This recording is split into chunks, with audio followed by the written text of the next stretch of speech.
আজ ৩রা মার্চ।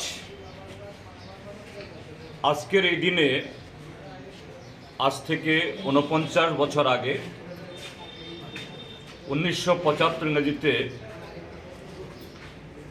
আজকের দক্ষিণ ত্রিপুরার জুলাইবাড়িতে একটি শান্তিপূর্ণভাবে ককবরক ভাষার রাজ্য ভাষা হিসাবে স্বীকৃতি বা মর্যাদার দাবিসহ আরও ৩ দফা দাবি, তার মধ্যে অন্যতম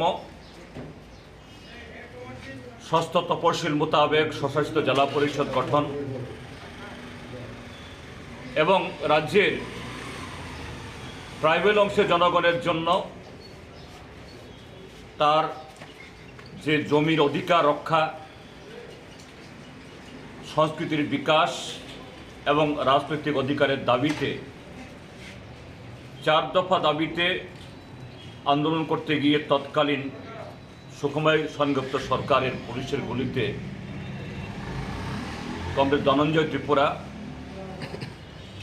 গণমুক্তি পরিষদের অন্যতম একজন নেতা, লড়াকু নেতা, তিনি শহীদের মৃত্যুবরণ করেছেন। সেদিক থেকে এই ৩রা মার্চ ত্রিপুরাজ্যের গণতান্ত্রিক আন্দোলনের ইতিহাসে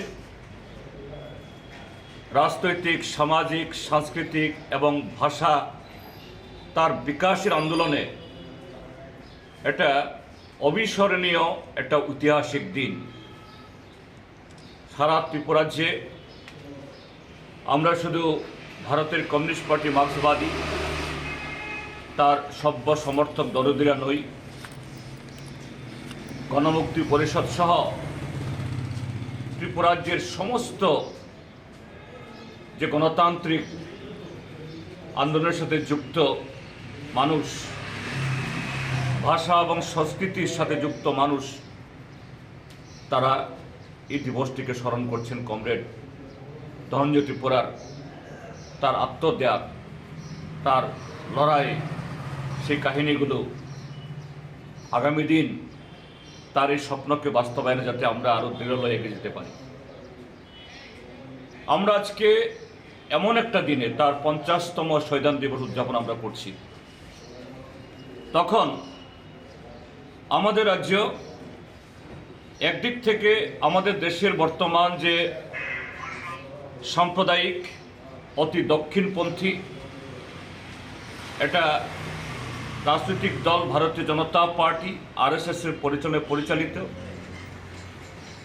যারা এই দেশের যে বহুত্ববাদ এবং এই দেশের যে আদিবাসী এবং অন্যান্য প্রান্তিক জনগোষ্ঠীর ভাষা সংস্কৃতির অস্তিত্বকে তারা স্বীকার করে না,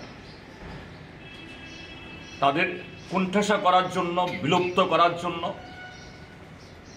নানা আইন, একদিক থেকে নাগরিকত্ব আইন, আরেক দিক থেকে অভিন্ন দেওয়ানি বিধি, এগুলো চালু করার চেষ্টা করছে। এডিসি, বামফ্রন্ট সরকার এবং বামফ্রন্ট এবং ত্রিপুরা যে গণতান্ত্রিক আন্দোলনের এখানকার ট্রাইবেল, নন ট্রাইবেল অংশের মানুষ চোখের মনির মতো এই যে এডিসি গঠন করেছে, এই এডিসিকে পঙ্গু করার চেষ্টা করছে। তারা আরও নানা কায়দায় এ রাজ্যের মানুষের অধিকার হরণ, ট্রাইবেলদের অস্তিত্ব বিলুপ্তির সমস্ত ধরনের ষড়যন্ত্র করে যাচ্ছে। একই সময়েতে আরও কিছু রাজনৈতিক দল, তাদের মধ্যে তথাকথিত এই ট্রাইবেলদের দরদি, তথাকথিত ট্রাইবেলদের বিকাশের জন্য যারা গোপনে শাসক দলের সাথে, বিজেপির সাথে হাত মেলায়, এই শক্তিও আজকে অবতীর্ণ। দুর্ভাগ্যের সাথে আমরা দেখছি আজকের এই দিবসের ঠিক একদিন আগে দিল্লিতে এই ভারতীয় জনতা পার্টি এবং এই ট্রাইবেল দরদের নামে এই ত্রিপুরাজ্যের ট্রাইবেলদের সমূহ যারা ক্ষতি করছে, তাদের আরেকটা চুক্তি, যেটা গত বিধানসভা নির্বাচনে ছিল গোপন চুক্তি। এই লোকসভা নির্বাচনের সামনে এটা প্রকাশ্য চুক্তি হিসাবে এটা অবতীর্ণ হয়েছে। আরেক দফা শুধু ত্রিপুরা যে ট্রাইবাল অংশের জনগণ না, এডিসিকে ধ্বংস করা না, সারা দেশকে দখল করার বিজেপি আরএসএসের যে ষড়যন্ত্র পরিকল্পনা, তার সাথে এই লোক দেখানো এবং ত্রিপুরা রাজ্যের জনগণকে, ট্রাইবাল নন ট্রাইবাল সকলকে প্রতারিত করার জন্য চুক্তি স্বাক্ষরিত হয়েছে। সেই দিনে তার পরদিন আজকে ৩রা মার্চ আমরা ধনঞ্জয় ত্রিপুরার সংবিধান দিবস উদযাপন করছি। কাজে আমাদের কাছে এটা শুধু আনুষ্ঠানিকভাবে একটা দিনকে উদযাপন করা না, আনুষ্ঠানিকভাবে দিনটাকে স্মরণ করা না, আনুষ্ঠানিকভাবে কমরেড ধনঞ্জয় ত্রিপুরার নামে একটা স্লোগান দেওয়া, ফুল দেওয়া না। আমাদের লড়াই আরও বেড়ে গেল।